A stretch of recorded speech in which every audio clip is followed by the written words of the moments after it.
जय भारत। लास्ट वाली क्लास में हमने चेक किया था डिटरमिनेंट की यूज़ क्या है कोऑर्डिनेट ज्योमेट्री के अंदर, और हमने देखा था कि एरिया निकालने के लिए और किसी भी तीन लाइन को कॉन्करेंट चेक करने के लिए, तीन पॉइंट को कोलिनियर है या नहीं है चेक करने के लिए, फिर बाद में कोई सेकेंड डिग्री का इक्वेशन है वो पेयर ऑफ स्ट्रेट लाइन का इक्वेशन है या नहीं है, इसके लिए हमने चेक किया था।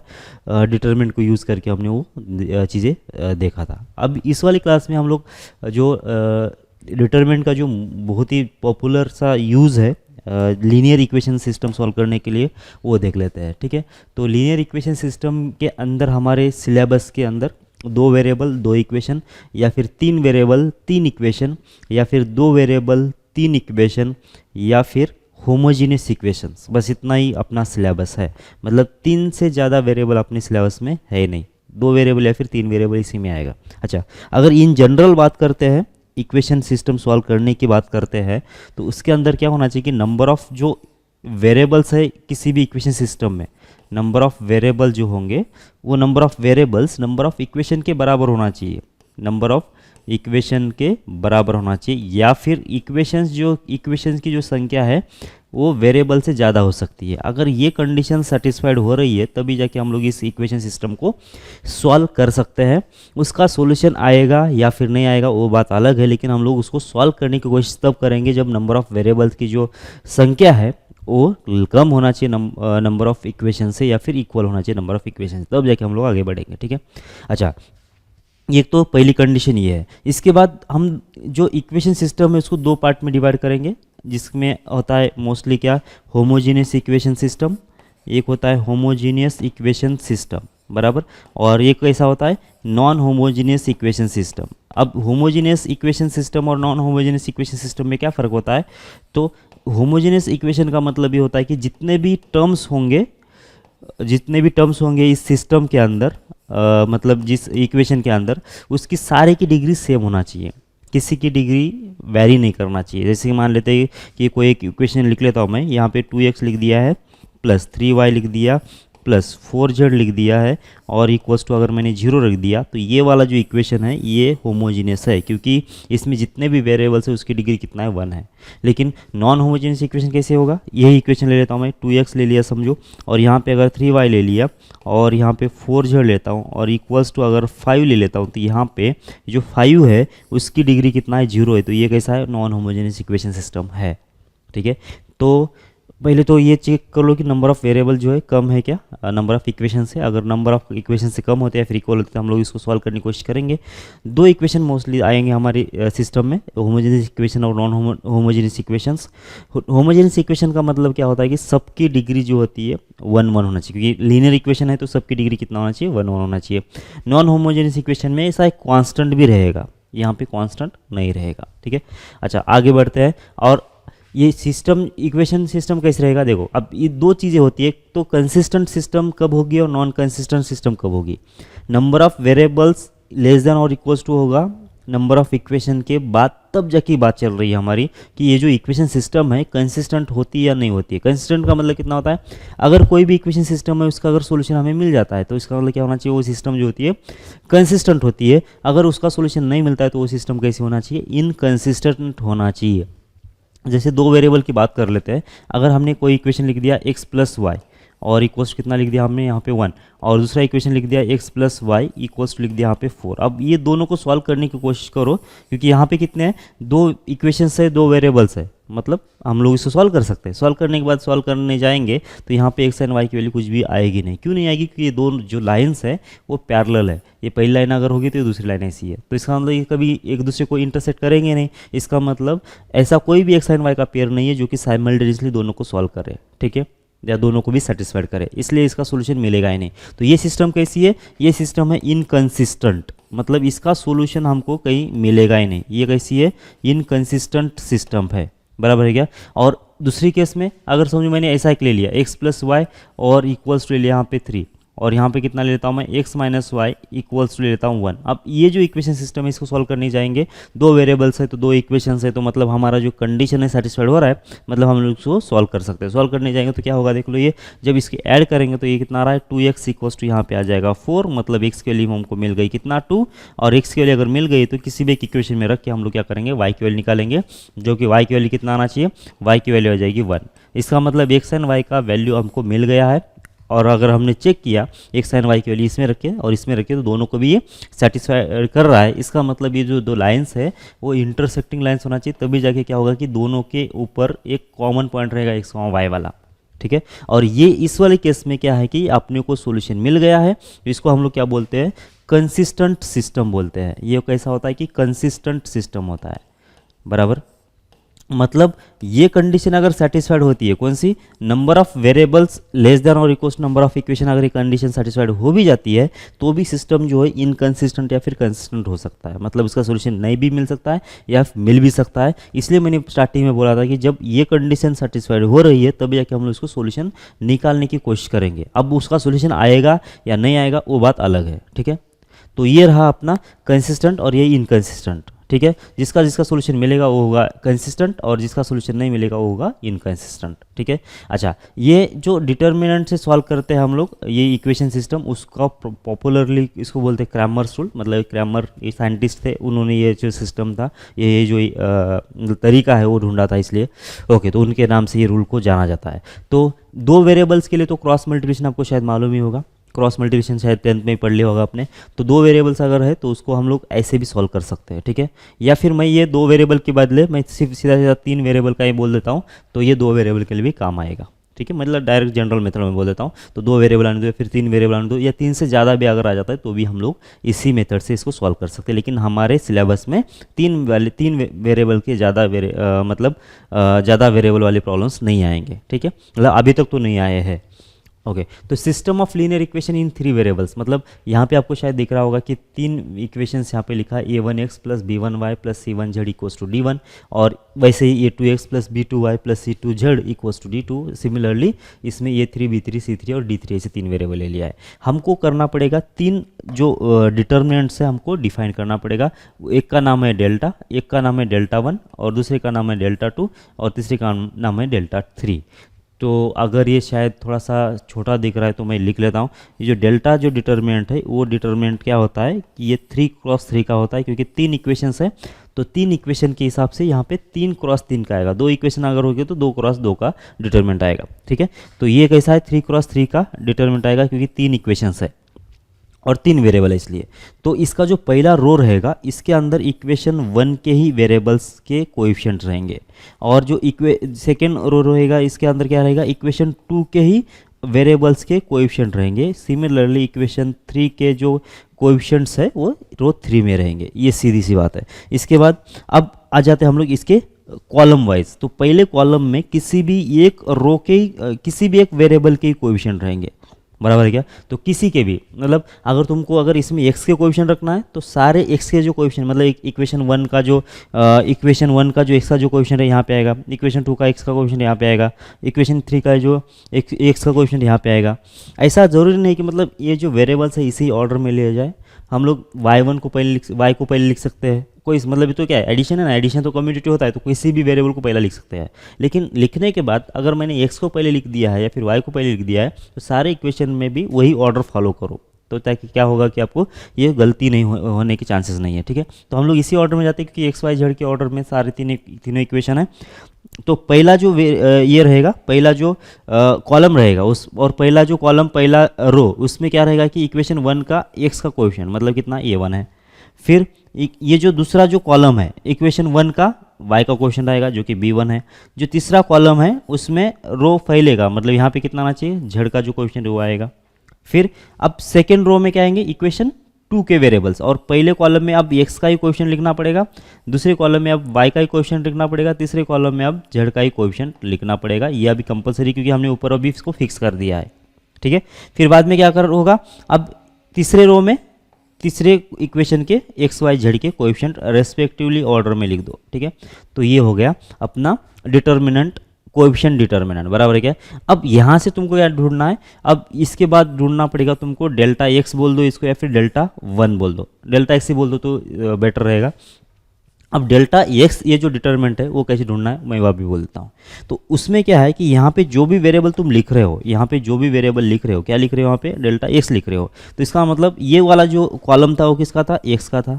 ये वाला कॉलम किसका था, ये तो वाई का था। ये वाला कॉलम किसका था, ये तो जेड का था, सही है ना। तो ये एक्स का कॉलम, ये वाई का कॉलम और जेड का कॉलम। तुम अगर डेल्टा एक्स लिख रहे हो तो तुम यहाँ क्या करो कि डेल्टा ये जो एक्स का जो कॉलम है उसको तुम रिप्लेस कर लो, किससे, कांस्टेंट से। मतलब इस इक्वेशन में जो कांस्टेंट्स है d1 d2 d3, तो उससे इसको रिप्लेस करना पड़ेगा। मतलब अब यहाँ पे क्या बनेगा, ये पहला जो आएगा इक्वेशन 1 का कांस्टेंट, यहाँ पे दूसरा रो में इक्वेशन 2 का कांस्टेंट, यहाँ पे आएगा इक्वेशन 3 का कांस्टेंट, और बाकी जो है बाकी इसमें कुछ चेंजेस नहीं करना है आपको, ये जैसे कि वैसे रहेंगे। मतलब डेल्टा एक्स अगर निकालना है आपको तो एक्स के जो वेरिएबल्स है उसको रिप्लेस करके क्या करना पड़ेगा, तुमको कॉन्स्टेंट्स को लगाना पड़ेगा। अब आपको आइडिया आया होगा तो तुम अब डेल्टा वाई भी निकाल सकते हो। डेल्टा वाई कैसे निकालोगे, डेल्टा वाई निकालने के लिए आप क्या करना पड़ेगा, वाई का जो कॉलम है, वाई का जो कॉलम है, मतलब ये जो कॉलम है आपका वाई का, इसको अब तुमको रिप्लेस करना पड़ेगा किससे, कांस्टेंट से। बाकी सब जैसे कि वैसे रहेगा, बराबर है क्या। तो बस ये निकाल दो। फिर यहाँ पे कितना आएगा, यहाँ पे तो आएगा a1 का a1, यहाँ पे आएगा a2 का a2, यहाँ पे आएगा a3 का a3। अब यहाँ पे सेकेंड कॉलम में कांस्टेंट्स आ जाएंगे तुम्हारे d1 d2 d3, और यहाँ पे कितना आएगा c1, ये होगा c2 और ये होगा c3। अब आपको अंदाज़ा आया होगा कि डेल्टा जेड भी कैसे निकालने वाला है। तो डेल्टा जेड निकालने के लिए यहाँ पे तो a1 ही रहेगा, यहाँ पे a2 ही रहेगा, यहाँ पे a3 रहने वाला है, यहाँ पे b1 रहेगा, यहाँ पे b2 ही रहने वाला है, यहाँ पे b3 रहने वाला है, और यहाँ पे आएगा d1, ये होगा d2 और ये होगा d3। बस ये होगा तुम्हारा डेल्टा जेड, सही है क्या। और ये यहाँ पे वही लिखा है, ये डेल्टा 1 मतलब डेल्टा एक्स है, डेल्टा 2 मतलब डेल्टा वाई है, और डेल्टा 3 मतलब डेल्टा जेड है, ठीक है। अब आपको क्या करना है कि डेल्टा निकल गया, डेल्टा एक्स निकल गया, डेल्टा वाई निकल गया और डेल्टा जेड निकल गया है। तो तुमको क्या करना है कि अब x and y and z की वैल्यू निकालना है। तो कैसे निकालोगे, देखो तो यहाँ पे अगर डेल्टा जेड की वैल्यू, डेल्टा की वैल्यू अगर जीरो नहीं होती है, डेल्टा की वैल्यू अगर जीरो नहीं होती, तो डेल्टा एक्स जो था तुम्हारे पास, डेल्टा एक्स क्या था बोलो, डेल्टा एक्स था ये d1 था, यहाँ पे ये था d2 और ये था d3, बराबर। और यहाँ पे तो b1 के बदले b1, b2 का b2 था, b3 इसमें कुछ चेंजेस नहीं था। फिर बाद में यहाँ पे c1, ये c2 और ये c3, ये इसमें भी कोई चेंजेस नहीं था। अब देखो ये जो d1 d2 d3 है, ये जो d1 d2 d3 है वो क्या है, d1 d2 d3 मतलब क्या है कि जब इक्वेशन की बात चलती है, यहाँ पे जब देखो इक्वेशन के अंदर क्या है, ये d1 d2 d3, देखो d1 की वैल्यू तो ये इसके बराबर है, ये वाला a1 into x, b1 into y, c1 into z. d2 के बदले यहाँ पे लिखा है, d3 के बदले यहाँ पे लिखा है। तो ये जो वैल्यूज़ है तुम यहाँ पे कॉपी कर लो, मतलब d1 d2 d3 के बदले कॉपी कर लेते हैं। तो यहाँ से हम तुम ऐसा करने से क्या होगा कि ये होगा a1 इंटू एक्स प्लस हो जाएगा b1 इंटू वाई प्लस हो जाएगा c1 इंटू होगा जेड, सही है। फिर यहाँ पे कितना आएगा, b1 का b1 और ये होगा c1 का c1, इसमें तो कुछ चेंजेस नहीं कर रहे हम लोग। यहाँ पे कितना आना चाहिए, a2 इंटू एक्स होगा, मतलब सेकंड d2 के लिए कितना है, a2x b2y और c2 z, और इधर कितना आएगा, यहाँ पे आएगा b2 और यहाँ पे आएगा c2, ठीक है। और d3 की वैल्यू कितना है, a3x plus b3y plus c3 into होगा z, और इधर से कितना आएगा, यहाँ पे आएगा b3 और यहाँ पे आएगा c3। ये हो गया तुम्हारा डेल्टा x। अब यहाँ से तुमको आगे क्या करना है वो सोचो। अब देखो हम एडिशन ऑफ डिटरमिनेंट पढ़ लिया है। अगर समझो यहाँ पे कोई एडिशन लिखा जाता है तो हम इसको दो डिटरमिनेंट में सेपरेट कर सकते थे, एक में ये पहला वाला एलिमेंट ले रहे थे, दूसरे में दूसरा वाला एलिमेंट ले रहे थे, सही है क्या। तो यहाँ पे तो क्या लिखा है कि ये 3 एलिमेंट लिखा हुआ है, तो इसका मतलब इसका जो एडिशन होगा ये पहला एक डिटरमिनेंट आएगा, फिर इसके बाद दूसरा एक डिटरमिनेंट आएगा, फिर इसके बाद यहाँ पे एक तीसरा एक डिटरमिनेंट आएगा, क्योंकि एडिशन को हम लोग ऐसे सेपरेट कर सकते हैं, ठीक है। अब देख लो यहाँ पे क्या होने वाला है, या इस वाले डिटरमिनेंट की एंट्रीज क्या रहने वाली, यहाँ पे क्या रहेगा, a1 इंटू एक्स रहेगा, यहाँ पे रहेगा b1 और यहाँ पे रहेगा c1, यहाँ पे a2 इंटू एक्स रहेगा और यहाँ पे रहेगा b2 और ये होगा c2। मैंने क्या किया, पहले वाले जो एलिमेंट्स है मैं यहाँ पे ले रहा हूँ, a3 इंटू एक्स, ये होगा b3 और ये होगा c3, कोई दिक्कत नहीं आना चाहिए, ठीक है। अब ये बीच वाला जो है ना, ये तो b1 b2 b3 तो ये कांस्टेंट रहने वाले, इसमें तो कोई दिक्कत है नहीं, b1 b2 b3 तो कांस्टेंट रहेगा। ये क्या होगा, c1 c2 और ये c3, ये तो कांस्टेंट ही रहने वाला है। यहाँ पे क्या आएगा, ये बीच वाला रो, बीच वाला मतलब ये एंट्रीज b1y और यहाँ पे कितना आएगा b2y, और यहाँ पे कितना आएगा b3y, ठीक है। और यहाँ पे अगर ये चीज़ अगर समझ में आ जाती है आपको, तो ये आगे वाला डिटरमिनेंट लिखने की ज़रूरत नहीं पड़ेगी आपको। क्या देखो, यहाँ पे देख लो, ये y यहाँ पे दिख रहा है तुमको, यहाँ पे भी y दिख रहा है और यहाँ पे भी y दिख रहा है, तो ये तुम इस कॉलम में से y को कॉमन ले सकते हो, तो y को कॉमन तुमने ले लिया। अब देख लो इसके बाद क्या बचा यहाँ पे b1 b2 b3, और यहाँ पे क्या बचा b1 b2 b3, और जब किसी भी डिटरमिनेंट के 2 रोज या फिर 2 कॉलम सेम होते तो उसका वैल्यू कितना आ जाता है, 0 आ जाता है। सही है क्या? वैसा यहाँ पे भी होने वाला है। क्या होने वाला है देखो, यहाँ जब हम लोग तीसरा जो कॉलम, तीसरी जो एंट्री लिखेंगे यहाँ पे C1Z, और यहाँ पे कितना लिखेंगे C2Z, और यहाँ पे कितना लिखेंगे C3Z, बराबर है क्या? यहाँ पे कितना है B1 है, यहाँ पे B2 है, यहाँ पे B3 है, और यहाँ पे कितना होगा C1, ये होगा C2 और ये होगा C3। इसमें से Z बाहर निकालेंगे तो C1 C2 C3, और उधर से C1 C2 C3 दोनों सेम ही है, तो ये दोनों कैंसिल, मतलब उसका वैल्यू कितना आ जाएगा, 0 आएगा। मतलब कुल मिला के बात क्या बन गई, यही तुम्हारा यही डिटरमिनेंट बच गया। और देखो यहाँ पे भी x कॉमन दिख रहा है, तो x को तुमने कॉमन ले लिया। जब x को कॉमन ले लिया तो यहाँ पे क्या बचा, A1 A2 A3 B1 B2 B3 C1 C2 C3, और ये तुम्हारा डेल्टा ही है।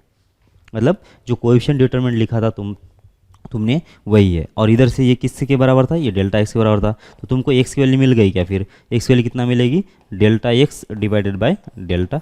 बस तुमको x ऐसे मिलने वाला है, बराबर है क्या? तो x ऐसे मिलने वाला है, delta x divided by delta ऐसे मिलने वाला है। मतलब क्या करो तुम, ये जो डेल्टा तुमने x बनाया, डेल्टा x जो बनाया था यहाँ पे, उसको डेल्टा से डिवाइड कर लो। ओके, ये जो डेल्टा x है, ये जो डेल्टा x है उसको डेल्टा से डिवाइड करोगे तो क्या मिल जाएगा तुमको, x मिल जाएगा। सिमिलरली अगर डेल्टा y को तुमने डेल्टा से डिवाइड कर लिया तो y मिल जाएगा, और डेल्टा z को अगर डेल्टा से डिवाइड करोगे तो क्या मिल जाएगा, z मिल जाएगा। तो ये तीनों भी रिजल्ट जो है ऐसे ही बनेंगे वैसे, और मैं यहाँ पे वो एक ही लाइन में लिख लेता हूँ। कैसे, तुमको अगर x चाहिए, x की वैल्यू चाहिए तो क्या करना पड़ेगा, डेल्टा x, इसको डिवाइड करना पड़ेगा तुमको डेल्टा से, ठीक है।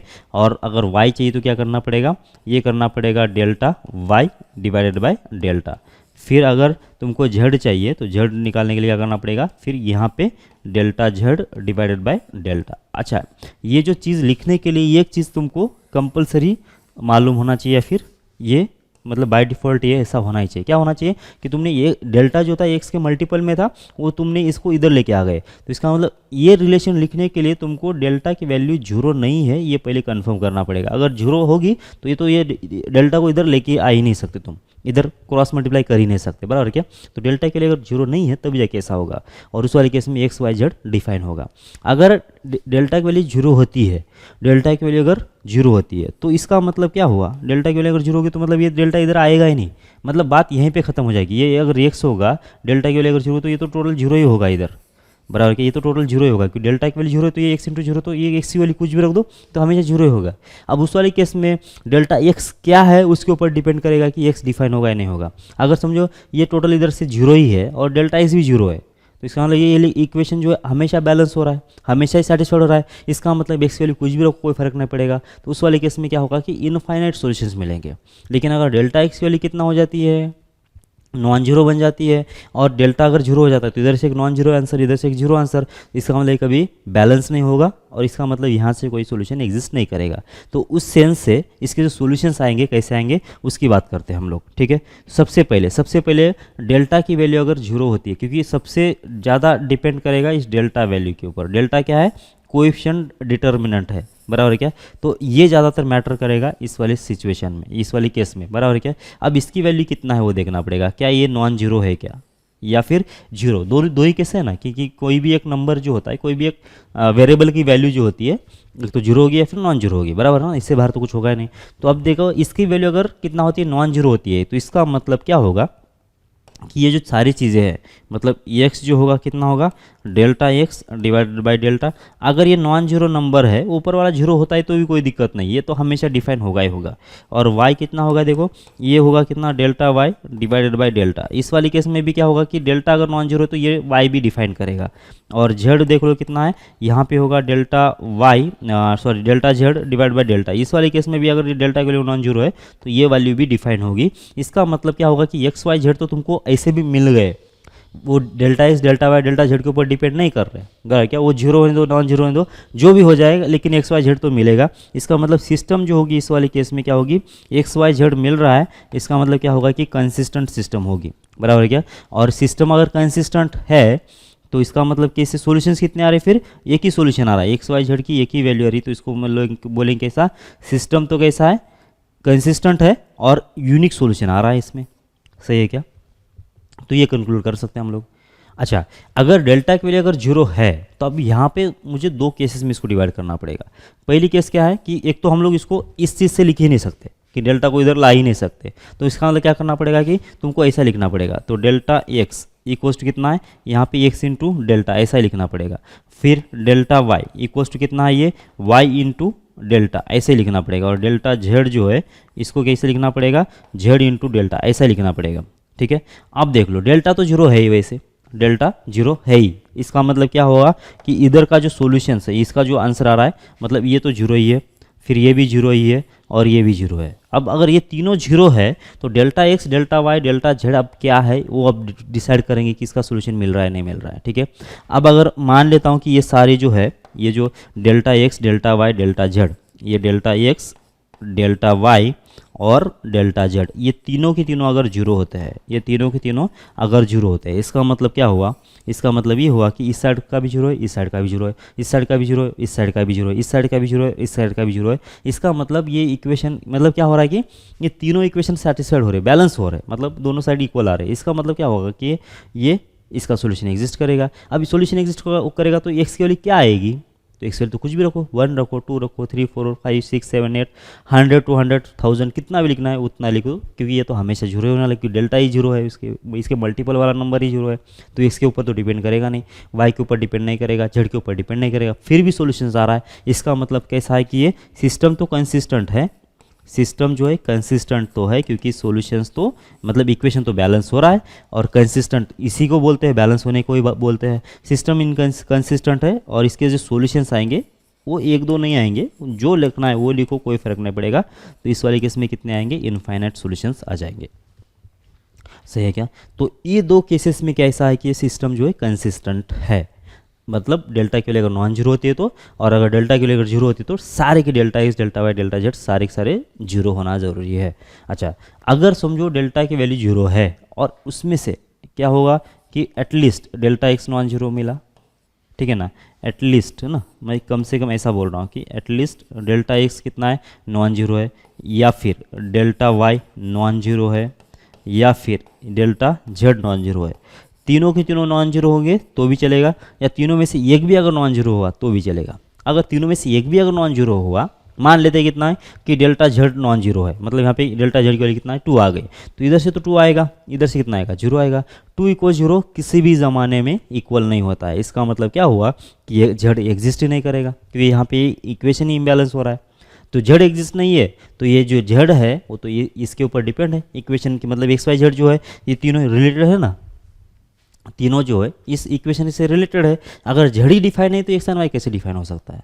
तो इसका मतलब क्या हुआ कि इसका जो सॉल्यूशन है इस वाली केस में कोई मिलेगा ही नहीं, तो इसका मतलब यहाँ पे नो सॉल्यूशन आएगा। और ये सिस्टम कैसी रहेगी इस वाली केस में, इनकंसिस्टेंट रहेगी। ये कैसे रहेगी, इनकंसिस्टेंट सिस्टम है। सिर्फ इसी केस में इसका सॉल्यूशन हमको नहीं मिलने वाला, बाकी सारे केस इन दो केस में से सॉल्यूशन मिलने वाला है। समझ मेरी बात आपको, बस यही सिलेबस है तुम्हारा homogeneous equation non homogeneous equation system का। तो वही लिखा है यहाँ पे, नेचर ऑफ रूट्स जो लिखा है, when at least delta 1 delta 2 delta 3 is non zero, delta की वैल्यू अगर जीरो होती है तो इसका मतलब ये तीनों में से अगर कम से कम एक भी अगर नॉन जीरो होता है तो इसका कोई सोल्यूशन नहीं मिलेगा। और अगर डेल्टा की वैल्यू जीरो है, सारे की वैल्यू जीरो है, तब जाके इसका सोल्यूशन जो है मिल जाएगा, और ये इनफाइनाइट सोल्यूशंस होंगे। यहाँ पे लिखा है ना, इनफाइनाइट सोल्यूशंस होंगे, ठीक है। ओके, इसके बाद आगे बढ़ते हैं। अब होमोजेनियस लीनियर इक्वेशन सिस्टम क्या होता है। होमोजेनियस का मतलब हमने पहले बोल दिया था कि जिसकी सारे जो टर्म्स है उसकी सारी की डिग्री कितना होना चाहिए, 1 होना चाहिए, क्योंकि लीनियर इक्वेशन है तो 1 ही होगा, बाकी दूसरा तो कुछ चांस है नहीं, ठीक है। तो ये जो देखो, अब ये जो इक्वेशन सिस्टम है ये होमोजेनियस है या नहीं है, तो यहाँ पे देखो ये जो 3 टर्म्स है और इधर जीरो लिखा है, इसका डिग्री 1 है, इसका डिग्री 1 है, इसका डिग्री 1 है। यहाँ पे कॉन्स्टेंट होता तो उसका डिग्री कितना हो जाता, 0 हो जाता, इसलिए उसने कॉन्स्टेंट को उड़ा दिया। तो सारी जो टर्म्स है उसकी डिग्री कितना है अभी सारे की डिग्री अब कितना है 1 1 है, मतलब ये होमोजेनियस इक्वेशन सिस्टम है। देखो अब इस वाले केस में देखो, अगर तुमने डेल्टा डिफाइन किया, डेल्टा डिफाइन कर लिया, कितना आ जाएगा, ये आ जाएगा A1, यहाँ पे आ जाएगा A2 और यहाँ पे आ जाएगा A3, बराबर क्या। अब इसको मुझे बोलने की ज़रूरत नहीं पड़ना चाहिए, फिर इसके में आएगा B1, इसमें आएगा B2, इसमें आएगा B3, और ये है C1, ये है C2 और ये है C3, बस ये होगा डेल्टा। अब डेल्टा x की वैल्यू कितना आएगी बोलो, डेल्टा x की वैल्यू जब जो x का जो कॉलम है उसको रिप्लेस करना पड़ेगा हमको कांस्टेंट से, और कांस्टेंट कितना है इसमें 0 0 0, तीनों के तीनों 0 है। अब ये तीनों 0 है तो यहाँ पे अब भले जो भी हो जाए इस साइड B1 B2 B3 होने दो, या फिर कुछ भी यहाँ पे कुछ भी, अगर लाखों के नंबर्स भी अगर होते हैं तो भी हमको कुछ फ़र्क नहीं पड़ेगा, डेल्टा x हमेशा 0 ही होने वाला है। क्यों? क्योंकि इसका पूरा एक एंटायर कॉलम जो है वो तो 0 ही है। सिमिलरली वही सीन रहेगी डेल्टा y के लिए, क्योंकि इसमें तो कोई चेंज नहीं रहेगा, A1 A2 A3 ये तो सेम ही रहेगा, लेकिन जो बीच वाला कॉलम है y का उसके बदले कांस्टेंट आ जाएंगे, और उसमें कांस्टेंट कितने 0 0 0 ही है। इसका मतलब इस 0 0 0 की वजह से इसका आंसर कितना आएगा 0 आएगा। सिमिलरली सेम सीन रहेगी डेल्टा z के लिए, वो भी कितना रहेगा इसमें 0 रहेगा। मतलब क्या है कि तुम्हारा डेल्टा तो चेक करने की ज़रूरत नहीं है, लेकिन delta x delta y delta z जो है वो तीनों के तीनों 0 है ही वैसे, मतलब उसको चेक करने की ज़रूरत नहीं। होमोजेनियस इक्वेशन सिस्टम में क्या होगा कि delta x delta y delta z हमेशा ही क्या होगा कि ये 0 ही रहेंगे।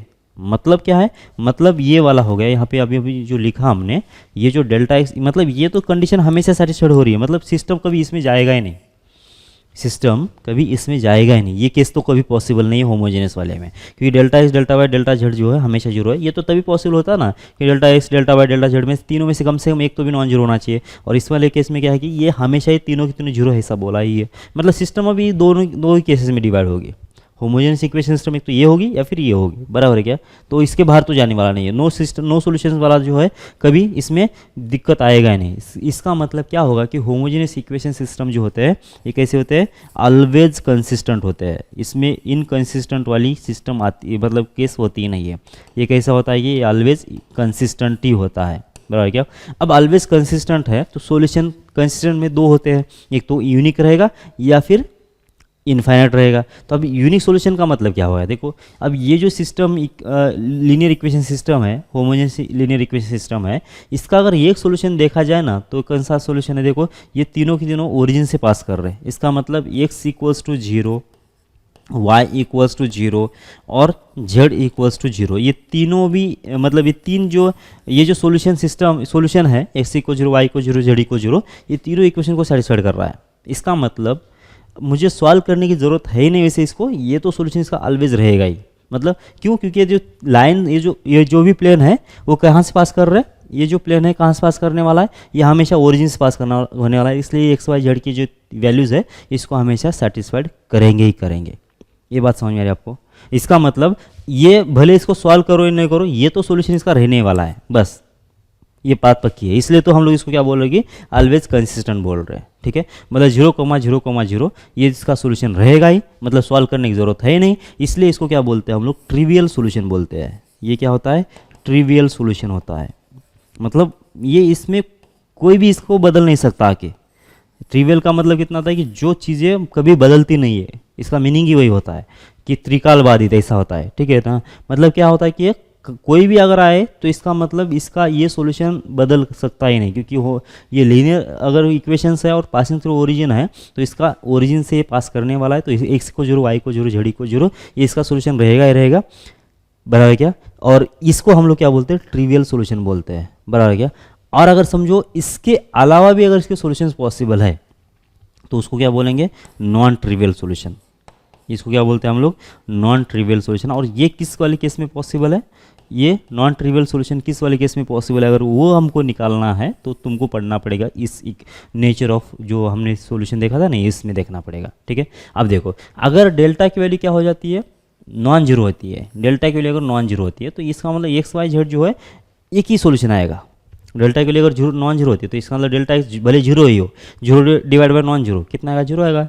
0 डिवाइड बाय नॉन जीरो ये भी 0 आएगा, 0 डिवाइड बाय नॉन जीरो ये भी 0 आएगा। तो एक्स वाई जेड का कितना आ रहा है, एक ही सॉल्यूशन आएगा। तो इस वाले केस में क्या है कि सिर्फ ट्रिवियल सॉल्यूशन ही पॉसिबल है, ठीक है। यहाँ पे देख लेते हैं, अगर डेल्टा की वैल्यू कितना होती है, 0 होती है। इसका मतलब क्या है कि इस साइड से अब हमेशा 0 ही है, इस साइड से हमेशा 0 है, और delta x delta y delta z तो हमेशा ही 0 है, बराबर क्या। इसका मतलब यहाँ पे इनफाइनाइट सॉल्यूशन आएंगे और इस वाले केस में क्या होंगे, वो ट्रिवियल सॉल्यूशंस होंगे, नॉन ट्रिवियल सॉल्यूशंस होंगे। इसका मतलब ट्रिवियल सॉल्यूशन एग्जिस्ट होने के लिए क्या होना चाहिए, डेल्टा की वैल्यू नॉन जीरो होना एग्जिस्ट है, ज़रूरी है।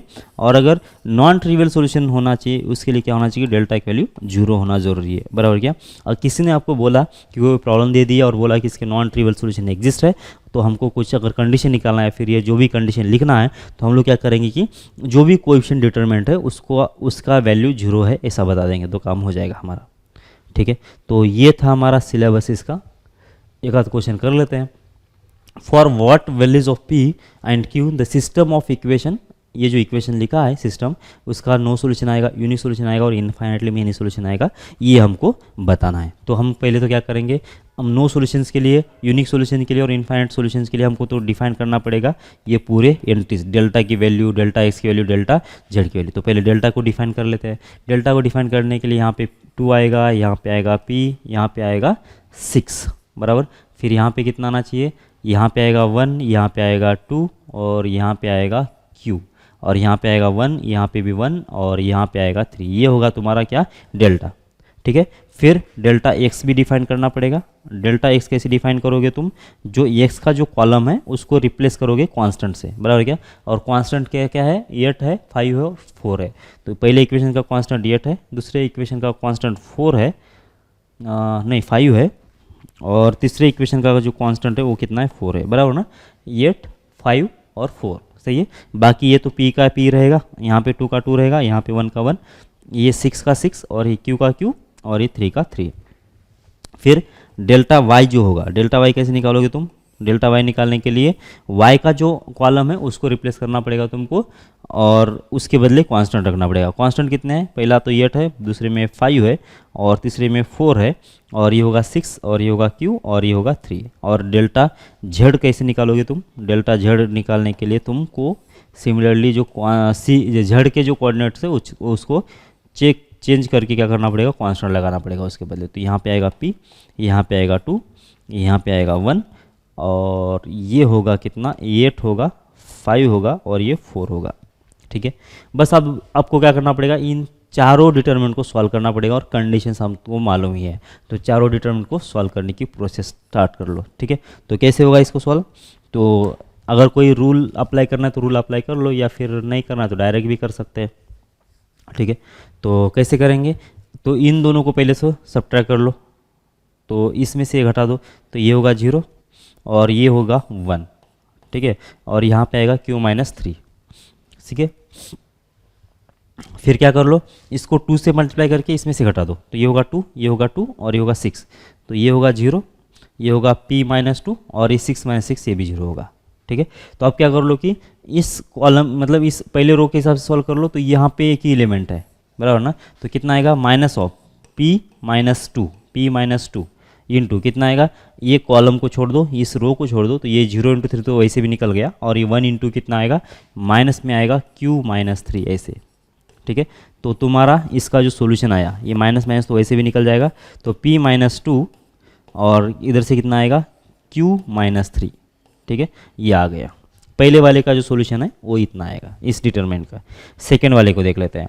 अब यहाँ पे भी कुछ प्रॉपर्टीज अप्लाई कर सकते हैं क्या, देख लो, इसको 2 से मल्टीप्लाई करके इसमें से घटा दो, तो क्या होगा, देखो ये बन जाएगा 8 माइनस 8 0 हो जाएगा, 2 से मल्टीप्लाई किया तो p-2 होगा और इस 6 - 6 0 हो जाएगा। सही है, इसको 2 से मल्टीप्लाई करके इसमें से घटा दिया, तो बस इसी से हम लोग क्या करेंगे, कहाँ गया, तो इसी से क्या कर लेते हैं हम लोग, इसको सॉल्व कर लेते हैं, किसके हिसाब से, इसी कॉलम के हिसाब से। तो ये p-2 जो है, ये कॉलम छोड़ देना पड़ेगा, ये इसको छोड़ना पड़ेगा, तो p-2 इंटू कितना आएगा, देख लो ये, इसके बाद कितना आएगा, ये होगा 15 बराबर, और यहाँ पे कितना आएगा, ये 4q होगा, 4q ये होगा, ये 15 होगा, ये 4q होगा, बस इतना ही आएगा। फिर इसके बाद ये वाला, अब यहाँ पे क्या करेंगे, वही कर लेते हैं। यहाँ पे है कितना, 1 है, 4 है, 3 है, तो इस R3 को 2 से मल्टीप्लाई करके इसमें से घटा देते हैं, तो कितना आएगा, ये 2 - 2 0 होगा, 8 माइनस 8 जीरो होगा, 6 माइनस 6 जीरो होगा। बस ये पहले जो कॉलम रो है उसके सारे एंट्री जीरो है, इसका मतलब डेल्टा वाई जो है ये ऑलवेज जीरो है, इसको तो सॉल्व करने की ज़रूरत नहीं है। इसके बाद देखो यहाँ पे फिर से वही कर लेते हैं, इसको 2 से मल्टीप्लाई करके इसमें से घटा देते तो ये कितना आएगा, ये होगा जीरो, यहाँ पे होगा p माइनस 2, मतलब R3 को हमने 2 से मल्टीप्लाई करके इसमें से घटा दे रहे। फिर यहाँ पे कितना आएगा, ये 8 माइनस 8 जीरो होगा। ठीक है, अगर लिखना है तो लिख लो। यहाँ पे मैंने क्या किया है, R3 को मतलब ये R1 में से घटा रहा हूँ ना, R1 माइनस 2R3 ऐसा कर दिया मैंने। यहाँ पे भी क्या किया मैंने, यहाँ पे भी R1 के अंदर क्या कर दिया था मैंने, R1 माइनस 2 इंटू R3 ऐसा कर दिया था। और ऊपर भी क्या किया था हमने, इस वाले में तो बहुत सारे ऑपरेशन किया था, इसमें भी हमने क्या किया था कि R1 को चेंज किया था हमने कैसे, R1 माइनस 2 इंटू R3 से, बराबर क्या। और इसमें तो 2-3 ऑपरेशन किया था, वो तो आपको पता चल गया होगा।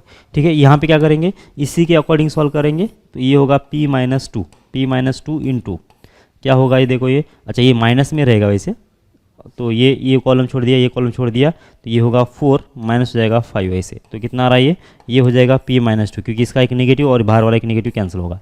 यहाँ पे हमने नेगेटिव लिया था क्या, यहाँ पे भी नेगेटिव लेना पड़ेगा, तो ये नेगेटिव ले लिया। तो तुमको डेल्टा की वैल्यू मिल गई है, डेल्टा एक्स की वैल्यू मिल गई है, डेल्टा वाई की वैल्यू मिल गई है और डेल्टा जेड की वैल्यू मिल गई है। सबसे पहले तुमको क्या निकालना है कि अगर तुमको निकालना है कि यूनिक सॉल्यूशन कब आएगा, अगर यूनिक सॉल्यूशन कब आएगा ये अगर निकालना है तो तुमको निकालना पड़ेगा डेल्टा एक्स की वैल्यू नॉन जीरो कब है वो देखना पड़ेगा। तो डेल्टा एक्स नहीं, डेल्टा की वैल्यू जो है नॉन जीरो कब है वो देखना पड़ेगा। और डेल्टा की वैल्यू तुमने यहाँ पे निकाल दिया है, कितना आएगा p माइनस 2 और q माइनस 3, ये कितना आएगा p माइनस 2 और q माइनस 3। इसका जो आंसर है ये नॉन जीरो कब आने वाला है, तो ये जब p की वैल्यू 2 नहीं होगी तब आएगा ऐसा। और एंड q की वैल्यू कितना नहीं होना चाहिए, 3 नहीं होना चाहिए। अगर p की वैल्यू 2 नहीं है और q की वैल्यू 3 नहीं है तब जाके क्या होगा कि ये डेल्टा जो है नॉन जीरो बनेगा, और उस वाले केस में क्या होगा कि इसका यूनिक सॉल्यूशन आ जाएगा। ठीक है, अच्छा इसके बाद इनफाइनाइट सॉल्यूशंस कब आएंगे वो देखना है हमको। इनफाइनाइट सॉल्यूशंस कब आएंगे, तो डेल्टा के पहले तो क्या वैल्यू, डेल्टा की वैल्यू कितना होना चाहिए, डेल्टा की वैल्यू होना चाहिए एक तो जीरो, सबसे पहले तो डेल्टा होना चाहिए जीरो।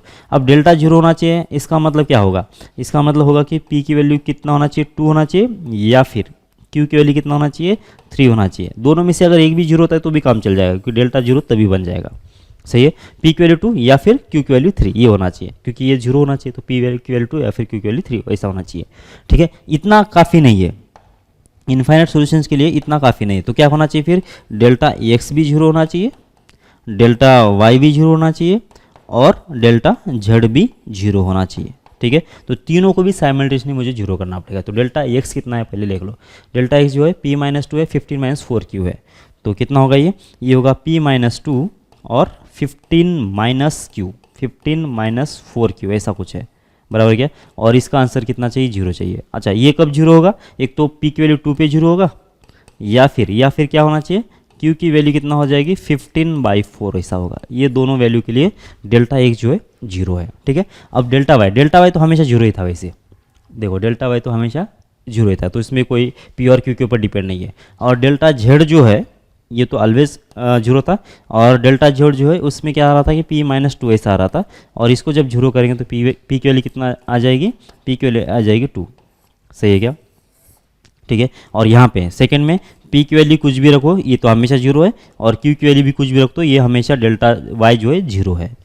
अब हमको क्या चाहिए, इनफाइनाइट अगर सॉल्यूशन चाहिए तो हमारा जो सॉल्यूशन मतलब क्या होना चाहिए कि डेल्टा वैल्यू जीरो होना चाहिए, डेल्टा x की वैल्यू जीरो होना चाहिए, डेल्टा y की वैल्यू जीरो होना चाहिए, डेल्टा z की वैल्यू जीरो होना चाहिए, और ये सारे कंपलसरी है। मतलब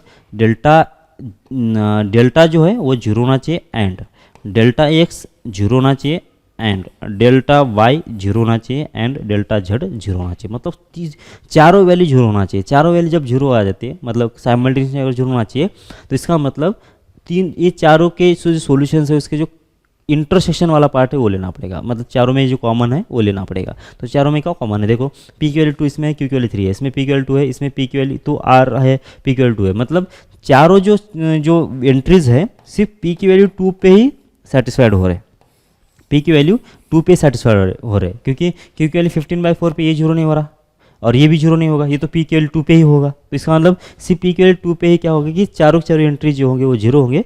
इसका मतलब इनफाइनाइट सॉल्यूशन होने के लिए पी के कितना होना चाहिए, 2 होना चाहिए। सही है।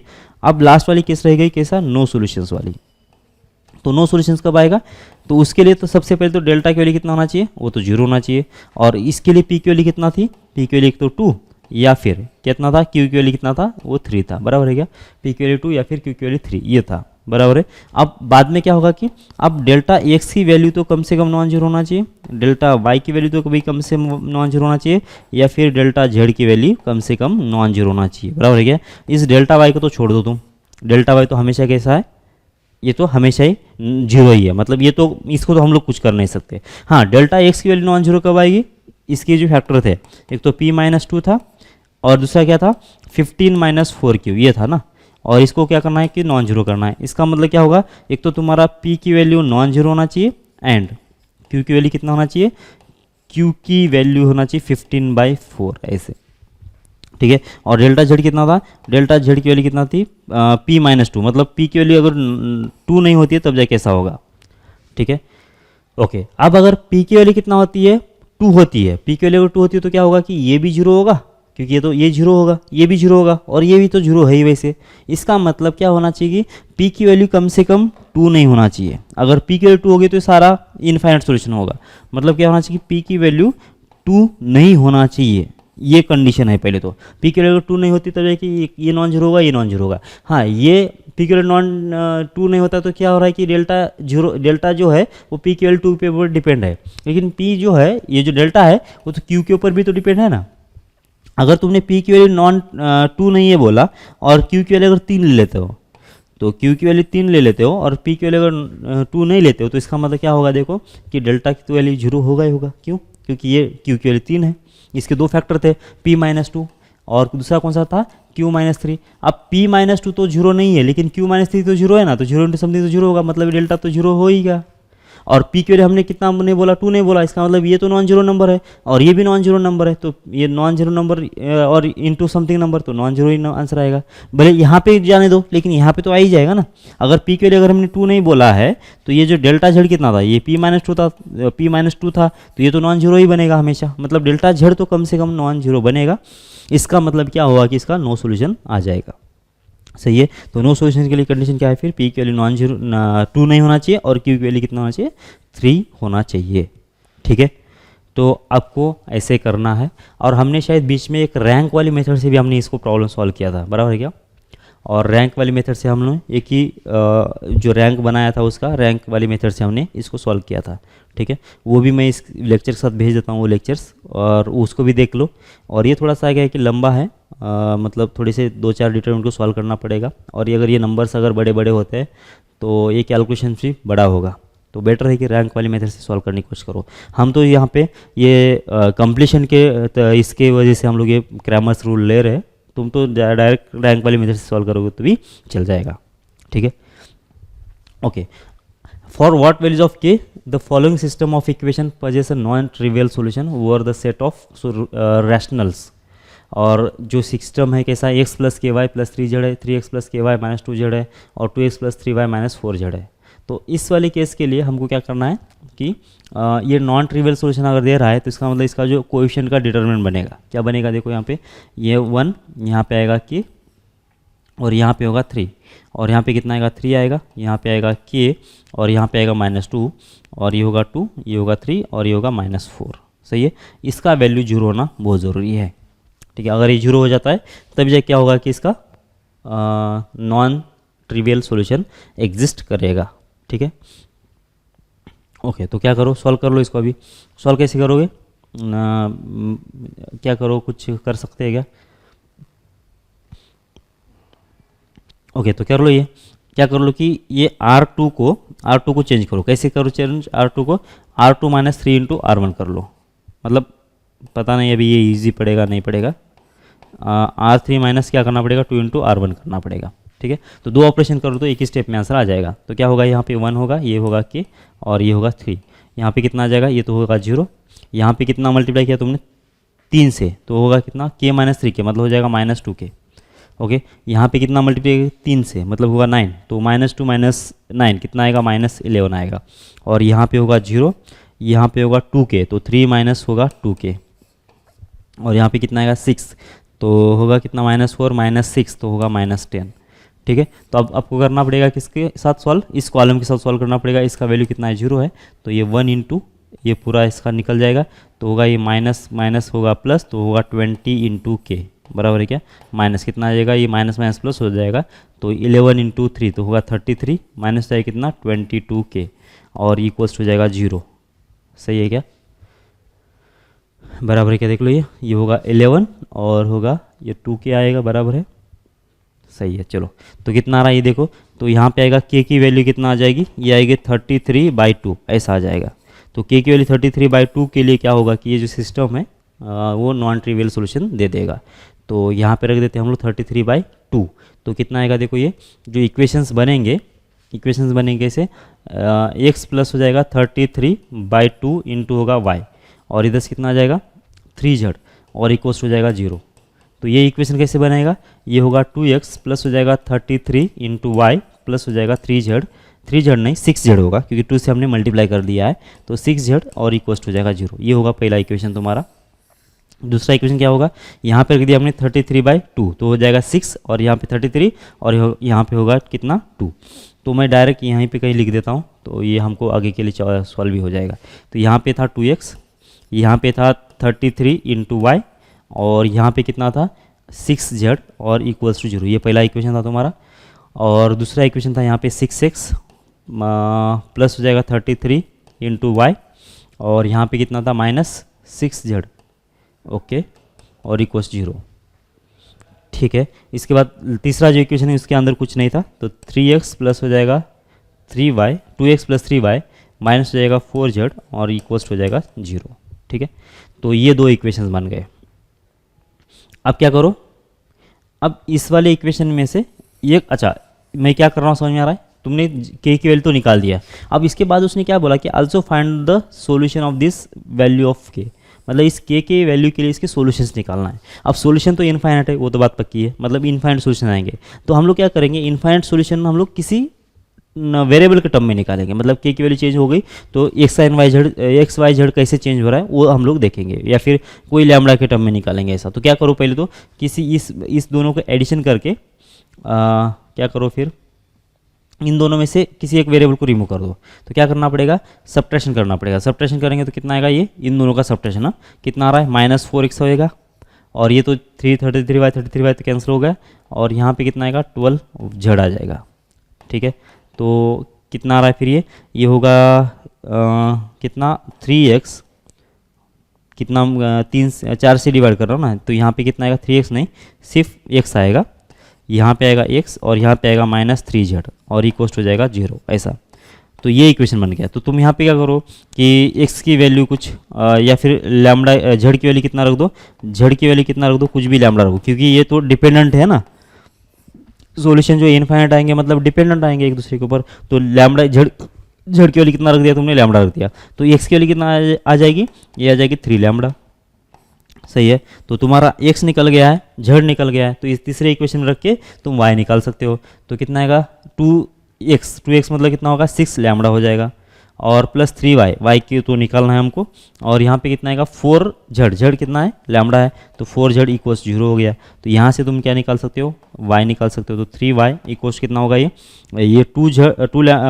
6 लैम्बडा माइनस 4 लैम्बडा कितना आएगा 2 लैम्बडा आएगा, और उधर जाके -2 लैम्बडा होगा, तो y की वैल्यू कितना आ जाएगी -2 लैम्बडा डिवाइड बाय होगा 3।